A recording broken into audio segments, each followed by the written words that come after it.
हमारा परम सौभाग्य है।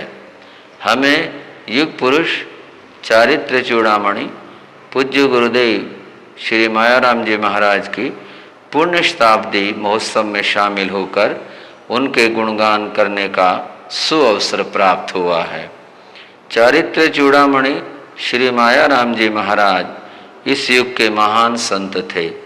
जब वे चलते थे तो लगता था आगम चल रहा है। वे बोलते तो अनुभव होता था प्रभु की देशना का वर्षण हो रहा है। चारित्र चूड़ामणि श्री मायाराम जी महाराज के आज भले ही हमें चर्म चक्षुओं से दर्शन नहीं हो रहे, लेकिन अंतर नेत्रों से उनके दर्शन हम कर सकते हैं। वे देह में नहीं श्रद्धा में विराजमान हैं। वे नश्वर शरीर में नहीं शाश्वत आत्मचिंतन में विराजमान हैं। वे आगम के साकार रूप थे, संयम की उज्ज्वल गाथा थे। उनको पढ़कर सुनकर हमारा रोम रोम रोमांचित हो उठता है। साथ में हमारे मन में संयम के प्रति श्रद्धा भक्ति की अभिवृद्धि होती है। राग द्वेष दूर कर वीतराग भाव की हमें प्रेरणा प्राप्त होती है। उनके उज्ज्वल चरित्र में प्रत्येक वर्ग के लिए संदेश निहित है। उन्होंने जन जन को धर्म के संस्कार दिए, एक ऐसा धर्म बताया जिसने जीवन में प्रेम, सौहार्द, अहिंसा का प्रकाश दिया, मानवीय गुणों का विकास किया।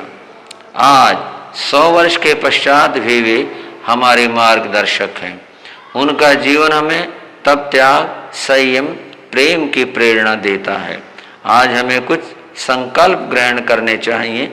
जो उपदेश उन्होंने दिया था उनके अनुसार जीवन को जीने का उनका कहना था, हमेशा दूसरों के गुण और अपने दोषों को देखो, दूसरों के गुण और अपने दोष कहो, तुम निर्मल और गुणवान होते हुए चले जाओगे।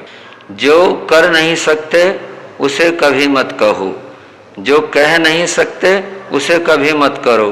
यही सम्यक जीवन का मार्ग है। करुणा का बीज ही परोपकार का वृक्ष बनता है और परोपकार के वृक्ष में ही आनंद के फल लगते हैं।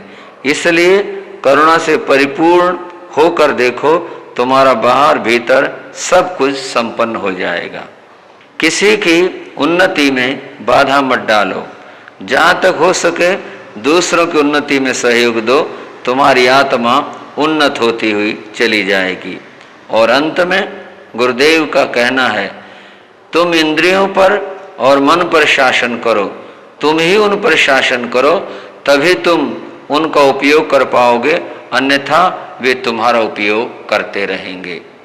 आओ हम सब मिलकर उनकी शिक्षाओं को अपने जीवन में साकार कर अपने जीवन को धन्य बनाएं। जय गुरु मायाराम।